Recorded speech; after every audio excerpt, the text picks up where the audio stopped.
Tiniyak ng Department of Human Settlements and Urban Development na patuloy nilang tinututukan ang kalagayan ng mga informal settlers sa bansa. Yan ang ulat ni Joshua Garcia. Unahin lahat ng mahihirap para sa programa ng pabahay. Ito ang utos ni Pangulong Ferdinand R. Marcos Jr. sa Department of Human Settlements and Urban Development.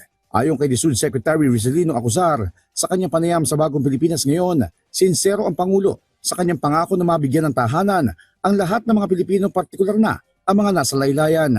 Itong utos po ng Presidente, mabigat. Kailangan matapos yan. Kasi mahal na mahal ng Presidente yung mga mahihirap. Lalo po yung mga squatter. Kasi po ang tatay niya, yung ama niya, siya gumawa ng Tondo development project na yan. So yun po pinanggagalingan ng aming programa na parang yung mahihirap makinabang sa panahon ng Marcos administration. Binigyan din ng kalihim ang mga naging inisyatiba ng Marcos administration para matiyak na abot kaya ang mga pabahay ng gobyerno sa pamamagitan ng pagbibigay subsidiya. Ano po yung interest subsidy? Para bumaba po ang monthly amortization. Pag binigyan ka ng interest subsidy, automatic bababa ang buwan ng hulog mo. Pag bumaba na ang buwan ng hulog ng mahihirap, makakabayad na yan. Pag makakabayad na yan, makakautang na yan sa private sector.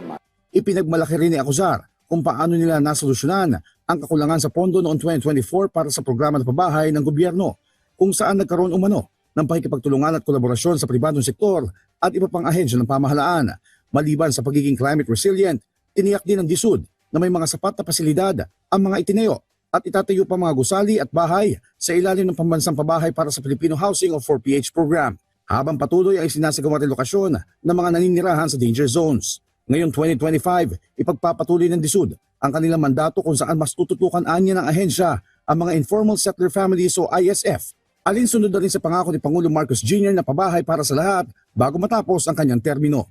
Uunahin po natin yung mga squatter area o kung saan ang Islam area sa buong Metro Manila o buong Pilipinas. Ang pakiusap po lang po sana namin sa inyo, konting panahon na lang.